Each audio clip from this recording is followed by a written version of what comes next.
الکریم اما بعد فاعوذ باللہ من الشیطان الرجیم بسم اللہ الرحمن الرحیم۔ محترم سامعین و ناظرین، آیت نمبر 117 سے آغاز کر رہے ہیں۔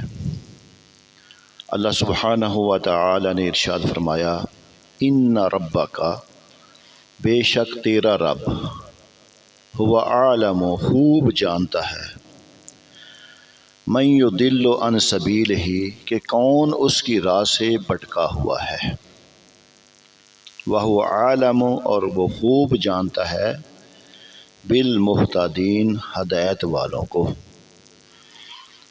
یعنی کفار جو دوسروں سے فیصلہ کروانے کی بات کرتے ہیں، یہ انتہائی نادان ہے۔ پیچھے ہم نے پڑھا ہے نا کہ نبی پاک صلی اللہ علیہ وسلم کو انہوں نے کہا کہ ہم آپس میں بینچ بنا لیتے ہیں تو ان سے فیصلہ کروا لیتے ہیں۔ اس کے اندر اللہ سبحانہ تعالیٰ فرما رہے ہیں کہ بڑے وہ نادان ہیں، کیونکہ اللہ تعالیٰ بہتر جانتا ہے کہ لوگوں میں سے گمراہ کون ہے اور حق پر کون ہے، اور یہ بھی وہ بہتر جانتا ہے کہ کفار اور مومنین میں گمراہی اور ہدایت پر کون ہے، اور وہی ان میں سے ہر ایک کو وہ جزا دے گا جس کا وہ مستحق ہے۔ یعنی مومن حق و ہدایت پر ہیں اور کفار باطل و دلالت پر ہیں۔ فَكُلُوا مِمَّا ذُكِرَ اسْمُ اللَّهِ، تو اس میں سے کھاؤ جس پر اللہ کا نام لیا گیا، ان کنتم بآیاتہ مؤمنین، اگر تم اس کی آیتوں پر ایمان رکھتے ہو۔ یعنی جو جانور اللہ تعالیٰ کے نام پر ذبح کیا گیا اسے کھاؤ، اور جو اپنی موت مرا یا بتوں کے نام پر ذبح کیا گیا وہ حرام ہے۔ جانور کے حلال ہونے کا تعلق اللہ کے نام پر ذبح ہونے سے ہے۔ اس آیت کا شان نزول یہ ہے کہ مشرکین مسلمانوں پر اعتراض کرتے تھے کہ تم اپنا قتل کیا ہوا تو کھاتے ہو، اور اللہ تعالیٰ کا مارا ہوا یعنی جو اپنی موت مرے اس کو حرام جانتے ہو۔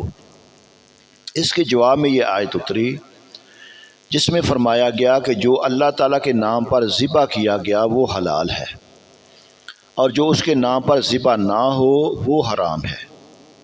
اور کافروں کا اعتراض کہ ذبیحہ کو ہم مارتے ہیں نعوذ باللہ، اور جو خود مرے اسے اللہ تعالیٰ مارتا ہے، تو جو اللہ تعالیٰ کا مارا ہوا ہو وہ حرام کیوں؟ حالانکہ اس اعتراض کی بنیاد ہی غلط ہے، کیونکہ جس جانور کو کوئی شخص مارے اور جو جانور خود مرے، بہرحال دونوں کو موت دینے والا اللہ تعالیٰ ہی ہے، لہذا دونوں صورتوں میں یوں فرق کرنا ہی باطل ہے کہ ایک کو ہم نے مارا اور دوسرے کو اللہ تعالیٰ نے۔ اب رہا یہ کہ ایک حلال دوسرا حرام کیوں، تو یہ اللہ تعالیٰ کا حکم ہے، اور وہ خالق و مالک ہے، جو چاہے حکم فرمائے۔ یہ اس کے نام کی تعظیم کی ایک صورت ہے کہ اس کے نام پر ذبح کردہ جانور حلال ہے اور اس کے علاوہ حرام ہے۔ وَمَا لَكُمْ أَلَّا تَأْكُلُوا مِمَّا ذُكِرَ اسْمُ اللَّهِ عَلَيْهِ، اللہ سبحانہ و تعالیٰ نے فرمایا، اور تمہیں کیا ہے کہ تم اس میں سے نہ کھاؤ جس پر اللہ کا نام لیا گیا ہے۔ وَقَدْ فَصَّلَ لَكُمْ مَا حَرَّمَ عَلَيْكُمْ، اور اللہ سبحانہ و تعالیٰ نے فرمایا حالانکہ وہ تمہارے لیے وہ چیزیں تفصیل سے بیان کر چکا ہے جو اس نے تم پر حرام کی ہیں، إِلَّا مَا اضْطُرِرْتُمْ إِلَيْهِ، اللہ سبحانہ و تعالیٰ نے فرمایا ان چیزوں کی جن کی طرف تم مجبور ہو جاؤ، سوائے ان چیزوں کے جن کی طرف تم مجبور ہو جاؤ۔ وَإِنَّ كَثِيرًا لِيُضِلُّونَ بِأَهْوَائِهِمْ، اور بے شک بہت سے لوگ لا علمی میں اپنی خواہشات کی وجہ سے گمراہ کرتے ہیں۔ إِنَّ رَبَّكَ هُوَ عَالَمُ بِالْمُعْتَدِينَ، بے شک تیرا رب حد سے بڑھنے والوں کو خوب جانتا ہے۔ یعنی اس جانور کو کھانے سے کیا چیز تمہیں روک رہی ہے؟ جسے اللہ تعالیٰ کے نام پر ذبح کیا گیا ہے، حالانکہ جو چیزیں حرام تھیں وہ اللہ تعالیٰ نے تمہیں تفصیل سے بیان فرما دی ہیں، اور جس چیز کو اللہ تعالیٰ نے حرام نہیں فرمایا اسے حرام سمجھنا کیسی حماقت ہے۔ تو اس سے معلوم ہوا کہ قانون یہ ہے کہ حرام چیزوں کا مفصل ذکر ہوتا ہے، اور جس چیز کو حرام نہ فرمایا گیا ہو وہ حرام ہے، وہ حلال ہے۔ نعوذ باللہ۔ حرام چیزوں کا تفصیلی بیان متعدد صورتوں میں اور سرکار دو عالم صلی اللہ علیہ وسلم کے فرامین میں موجود ہے۔ یوں ہی مجبوری کی حالت میں حرام چیز کھانے کا بیان قرآن پاک میں کئی جگہ موجود ہے۔ اگر بندہ مر رہا ہو تو پھر جان بچانے کے لیے حرام بھی وہ کھا سکتا ہے۔ وَإِنَّ كَثِيرًا لَيُضِلُّونَ، اور بے شک بہت سے لوگ گمراہ کرتے ہیں، جس طرح کہ کفار پیچھے ہم نے پڑھا ہے نا کہ وہ جو 3-4 دفعہ اونٹنی ایک دفعہ گابن ہو کر اپنا بچہ جنتی تھی، ان کو اپنے اوپر حرام کر لیتے تھے، بحیرہ، صاحبہ، اس طرح کے جانور۔ تو اپنی طرف سے اپنے اوپر حرام کر لینا یہ جائز نہیں ہے۔ اور فرمایا وَازَرُوا مَا ظَاهِرَ الْإِثْمِ وَبَاطِنَهُ، اور ظاہری اور باطنی سب گناہ چھوڑ دو۔ ان الذین یکسبون الاسم، اللہ سبحانہ و تعالیٰ نے فرمایا بے شک جو لوگ گناہ کماتے ہیں، سیجزون بما کانوا یقترفون، فرمایا انہیں ان قریب ان گناہوں کا بدلہ دیا جائے گا جن کا وہ ارتکاب کرتے ہیں۔ ظاہری اور باطنی سب گناہ چھوڑ دو، بے شک جو لوگ گناہ کماتے ہیں انہیں ان قریب ان گناہوں کا بدلہ دیا جائے گا جن کا وہ ارتکاب کرتے تھے۔ ظاہری اور باطنی گناہ سے اس سے کیا مراد ہے؟ ظاہری گناہ سے مراد وہ گناہ ہیں جن کا ارتکاب اعلانیہ اور مجمع عام میں ہو، اور باطنی گناہ سے مراد وہ گناہ ہیں جو چھپ کر کیے جائیں۔ ظاہری گناہ سے مراد وہ گناہ ہیں جو ظاہری اعضاء سے کیے جائیں، اور باطنی گناہ سے مراد وہ گناہ ہیں جو دل سے کیے جائیں، جیسے حسد، تکبر، ریاکاری، بغض و کینہ، بدگمانی اور برے کاموں کو پسند کرنا وغیرہ۔ اور خلاصہ یہ ہے کہ اس آیت مبارکہ میں ہر طرح کے گناہوں سے باز رہنے کا حکم دیا گیا ہے، چاہے گناہ کا تعلق جسم سے ہو یا دل سے یا نیت و ارادہ سے، اعلانیہ گناہ ہو یا چھپ کر ہو۔ ان الذین یکسبون الاسم، بے شک جو لوگ گناہ کماتے ہیں، یعنی وہ لوگ جو اللہ تعالیٰ کے منع کیے ہوئے کام کرتے ہیں اور ان گناہوں کا ارتکاب کرتے ہیں جو اللہ تعالیٰ نے حرام کیے ہیں، تو انہیں ان قریب آخرت میں دنیا میں کیے ہوئے گناہوں کی سزا دی جائے گی۔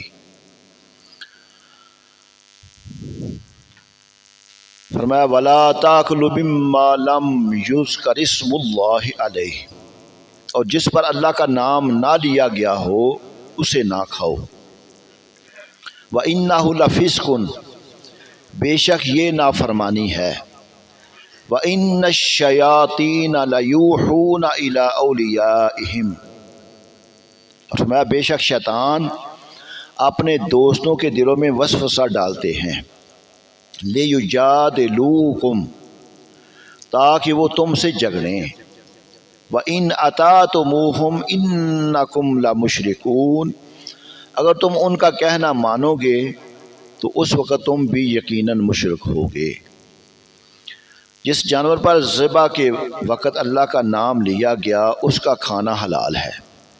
یہ بیان فرمانے کے بعد اب اس جانور کو کھانے سے منع کیا جا رہا ہے کہ جسے ذبح کرتے وقت جان بوجھ کر اس پر اللہ کا نام ذکر نہ کیا جائے۔ اب ایک بندے کو پتہ ہے، مسلمان ہے، کہ جب جانور ذبح کیا جاتا ہے پڑھا جاتا ہے بسم اللہ اللہ اکبر، اب جان بوجھ کر وہ نام نہ لے۔ لہذا حکم یہ ہے کہ جس جانور پر مسلمان یا کتابی نے جان بوجھ کر اللہ تعالیٰ کا نام ذکر نہ کیا وہ حرام ہے، اگر بھول کر نام لینا رہ گیا تو حلال ہے۔ اور مسلمانوں کتابی کے علاوہ کسی دوسرے کا ذبح کیا ہوا مطلقاً حرام ہے۔ کتابی ایک ہوتا ہے نا یہ نام کے عیسائی وغیرہ نہیں، کتابی سے مراد وہ اہل کتاب ہے جو اپنے نبی اور کتاب پر ایمان رکھتے ہیں۔ ان الشیاطین لیوحون الی اولیاءہم، اس کا معنی کیا ہے؟ بے شک شیطان اپنے دوستوں کے دلوں میں وسوسے ڈالتے ہیں۔ اس آیت مبارکہ کی تفسیر کا خلاصہ یہ ہے کہ شیطان اپنے دوستوں یعنی مشرکوں کے دلوں میں وسوسے ڈالتے ہیں تاکہ وہ مردار کھانے کے معاملے میں تم سے جھگڑا کریں، جیسا کہ اوپر پیچھے کافروں نے اعتراض کیا کہ جو تم اپنے ہاتھ خود مارتے ہو اس کو حلال سمجھتے ہو، جو اللہ مارتا ہے اس کو تم حرام سمجھتے ہو۔ اور فرمایا اوا من کان میتن فاحییناہ، اللہ سبحانہ و تعالیٰ نے فرمایا کیا وہ جو مردہ تھا پھر ہم نے اسے زندہ کر دیا، وجعلنا لہ نورا، اور ہم نے اس کے لیے ایک نور بنا دیا، یمشی بہ فی الناس، اللہ سبحانہ تعالیٰ نے فرمایا جس کے ساتھ وہ لوگوں میں چلتا ہے، کمم مثلہ فی الظلمات، فرمایا جو اندھیریوں میں سے ان سے نکلنے والا نہیں، کذالک زین للکافرین ما کانوا یعملون، اللہ سبحانہ و تعالیٰ نے فرمایا یوں ہی کافروں کی آنکھ میں ان کے اعمال بلے کر دیے گئے ہیں۔ یہ اگلے رکوع کی آیت شروع ہو گئی ہے انشاءاللہ تعالیٰ، یہ اس کی تفسیر بھی تھوڑی سی لمبی ہے، کل اس کو بیان کریں گے۔ اللہ سبحانہ و تعالیٰ ہمیں اللہ پاک نے جو ہمارے لیے احکامات کا نزول فرمایا ہے انہیں سمجھ کر ان پر عمل کرنے کی توفیق عطا فرمائے۔